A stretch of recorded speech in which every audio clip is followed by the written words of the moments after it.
నమస్కారం అండి. నేను doctor Pradeep Vajja, MD physician and registrar endocrinologist.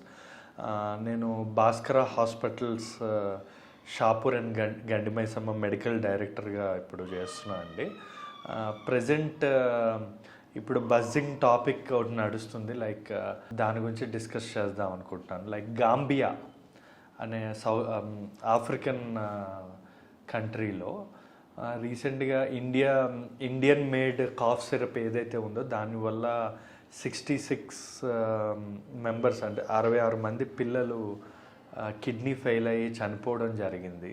అసలు ఇది ఎంతవరకు నిజం, అసలు అలా అవుతుందా లేదా, ఇండియాలో వేరే కంట్రీస్లో ఎందుకు అవ్వలేదు కానీ అక్కడ ఎందుకు అయింది అన్నది మనం ఇప్పుడు అంటే ఫ్యాక్ట్ అంటే రియాలిటీ ఎంతవరకు ఉంది అన్నది మనం డిస్కస్ చేద్దాం. యాక్చువల్లీ దట్ కాఫ్ మెడిసిన్ ఎక్కడ అంటే మన హర్యానా అంటే ఢిల్లీలో తయారైంది.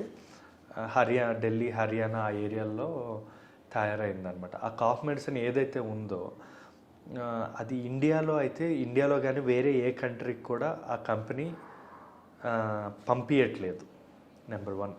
ఇంకొకటి ఏంటంటే ఆ కాఫ్ సిరప్ లో కిడ్నీ ఫెయిల్ అయ్యి చనిపోయారు అని చెప్పి న్యూస్ వచ్చింది. WHO డైరెక్ట్ ఫేస్బుక్ పేజ్లో కూడా పెట్టిందనమాట.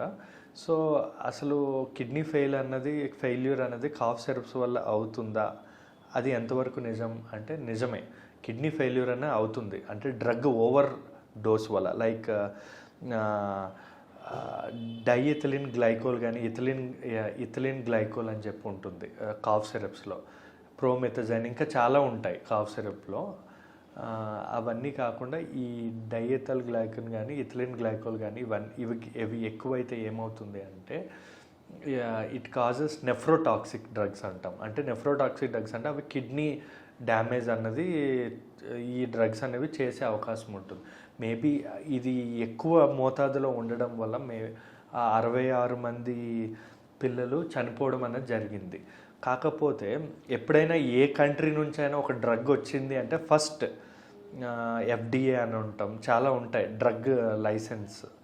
ఆ డ్రగ్ వాళ్ళు ముందు దానిలో అన్నీ కరెక్ట్గా ఉన్నాయా లేదా అని చెక్ చేసి అప్పుడు అవి కంట్రీలోకి విడుదల అవుతాయి. నాకు మరి అక్కడ గాంబియాలో ఏం ప్రాబ్లం అయిందో తెలియదు కానీ మరి వాళ్ళు డ్రగ్ లైసెన్స్ అది ఎలా పాస్ అయిందో తెలీదు, బట్ స్టిల్ అవి వాడడం అన్నది జరిగింది. ఆల్రెడీ వాళ్ళకి కొంచెం కిడ్నీ ప్రాబ్లం ఉన్న పేషెంట్స్ ఎవరైతే ఉన్నారో వాళ్ళు మెయిన్గా డెత్ అవ్వడం అనేది జరిగింది. అందుకే పిల్లల విషయాల్లో చాలా జాగ్రత్తగా ఉండాలండి. నేను చాలా చూస్తూ ఉంటాను, ప్రిస్క్రిప్షన్స్ వస్తూ ఉంటాయి అన్నమాట.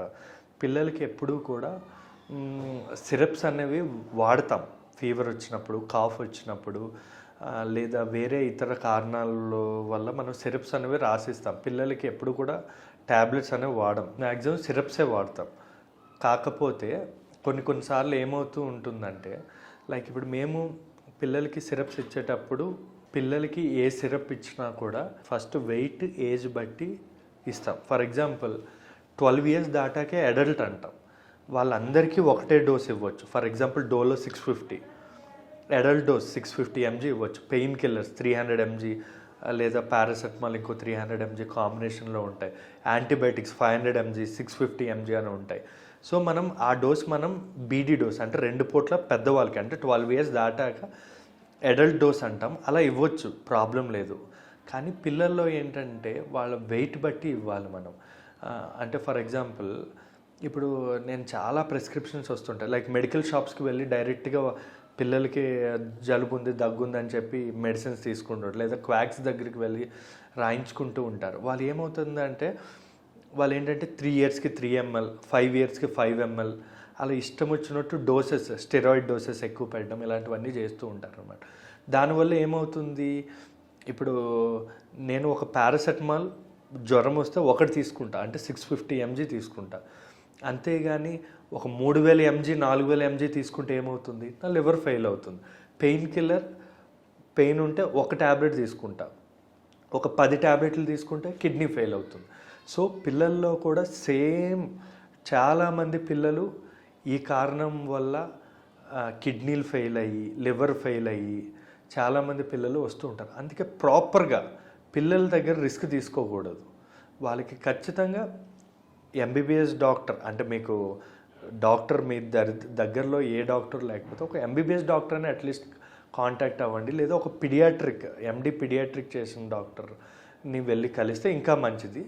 ఇఫ్ ఇన్ కేస్ వాళ్ళు అవైలబుల్ లేకపోతే దగ్గరలోనే ఎంబీబీఎస్ డాక్టర్ కూడా వెళ్ళి కలవచ్చు. ఎందుకంటే దే ఆర్ ట్రైన్డ్, వాళ్ళు ఎంబీబీఎస్ నుంచి వాళ్ళు పిల్లలకి డోస్ ఇంత వాళ్ళ వెయిట్ బట్టి క్యాలిక్యులేట్ చేసి ఎంత ఇవ్వాలి, ఒకవేళ ఎక్కువ ఇస్తే ఏ ఆర్గాన్ డ్యామేజెస్ లైక్ కిడ్నీలు డ్యామేజ్ అవుతాయి, లివర్ డ్యామేజ్ అవుతాయి అన్నది వాళ్ళకి తెలుస్తుంది. కాబట్టి at least he will give suggestion, ఒక మంచి సజెషన్ అయితే ఇస్తారు. అంతేగాని మనం పిల్లలకి ఇష్టం వచ్చినట్టు ఎక్కడ పడితే అక్కడ మనం ట్రీట్మెంట్ రాయించుకోవడం కానీ లేదా ఫార్మసీల్లో తీసుకోవడం కానీ చెయ్యొద్దు. దీనివల్ల చాలామంది పిల్లలు ఎఫెక్ట్ అవుతున్నారు. ఇష్టం వచ్చిన డోసెస్, డ్రగ్ రెసిస్టెన్స్ వచ్చేస్తుంది. అంటే ఇప్పుడు మా దగ్గరికి వాళ్ళు ఫీవర్ అని చెప్పి లేదా కాఫ్ అని చెప్పి వస్తారు.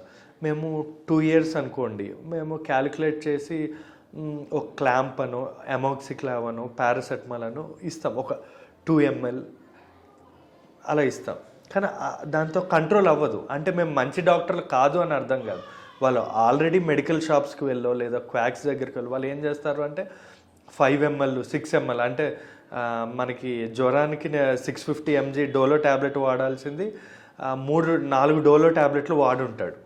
సో బాడీకి అలవాటు అయిపోతుంది. ఇప్పుడు కూడా మేము ఆ 2 ml సిరప్ పోస్తే వాడికి ఫీవర్ తగ్గదు, మేము కూడా హై డోస్ వెళ్ళాల్సి వస్తుంది. అందుకే పిల్లల దగ్గర రిస్క్ తీసుకోవద్దు. ఎవరి దగ్గరికి పడితే వాళ్ళ దగ్గరికి వెళ్ళి వాళ్ళ ఫ్యూచర్ని నాశనం చేయడం అన్నది చాలా తప్పు. ఇంకా చాలామంది పేరెంట్స్ వచ్చి అడుగుతూ ఉంటారు. అంటే ఒక 3 years 2 years బేబీస్ ఉంటారు అనమాట. వాళ్ళు వచ్చి సార్ ఫీవర్ తగ్గట్లేదు, ఇంజెక్షన్ ఏమైనా వేయండి అని చెప్పి అడుగుతుంటారు. అసలు పిల్లలకి వెరీ సీరియస్ ఆర్ సివియర్గా ఉన్నప్పుడే ఇంజెక్షన్స్ వాడాలి. ఇలా వెళ్ళి అడిగి వాళ్ళు డెకాడ్రాన్ ఇంజెక్షన్స్ ఇవ్వడాలు, స్టెరాయిడ్ ఇంజెక్షన్స్, అలాంటి ఇంజెక్షన్స్ ఇచ్చి వాళ్ళకి స్టెరాయిడ్స్ అనేవి పిల్లల్లో బాడీకి అలవాటు చేస్తూ ఉంటారు. సో అందుకే కొంచెం పిల్లల దగ్గర జాగ్రత్తగా ఉంటే క్వాలిఫైడ్ డాక్టర్స్ దగ్గరికి వెళ్తే మంచిది.